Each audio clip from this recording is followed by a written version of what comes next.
So the purpose of this lab was to examine how heart rate, systolic blood pressure, diastolic blood pressure, and mean arterial pressure responds to exercise using the YMCA submaximal cycling protocol.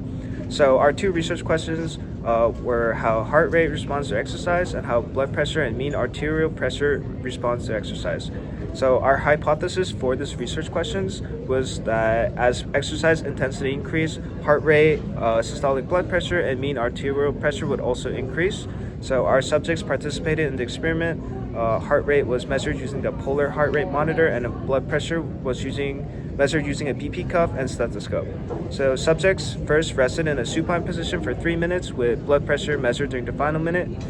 Next, subjects sat at a rest on the bike for 3 minutes and blood pressure was measured again. The subjects then completed multiple stages of the YMCA cycling test, during which heart rate and blood pressure were measured during the final minute of each stage. Group averages were calculated and used for all graphs.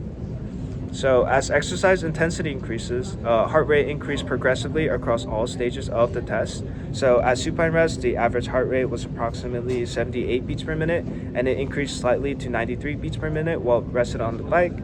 During the first stage of the exercise, heart rate rose to approximately 140 beats per minute and continued to rise during later stages, reaching about 116 beats per minute at the highest workload.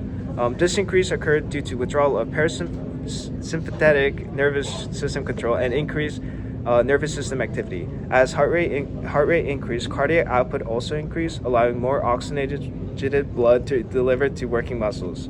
So our blood pressure results supported our hypothesis, showing that systolic blood pressure increased with exercise.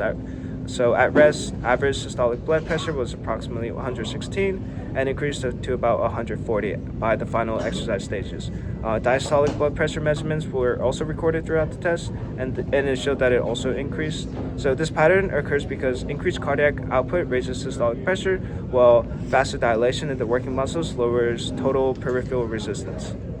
So what happened to mean arterial blood pressure during exercise and what is driving that change? We calculated mean arterial pressure using the systolic and diastolic data that we collected. Mean arterial pressure increased with increasing levels of activity, being notably higher during exercise compared to resting and lying down.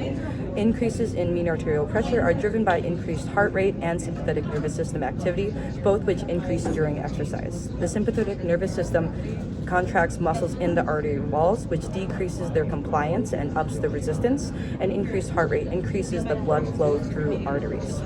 Changes in pressure are driven by resistance and flow, so faster flow of fluid combined with increased resistance increases the overall pressure. How does heart rate change during exercise, and how do these changes impact stroke volume and mean arterial pressure during exercise?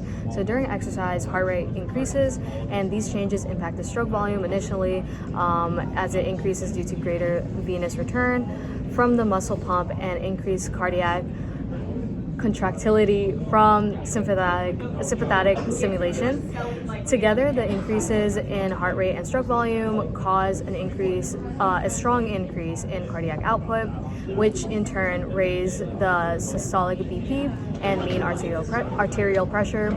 At higher exercise intensity, stroke volume may begin to plateau due to reduced filling time during diastole.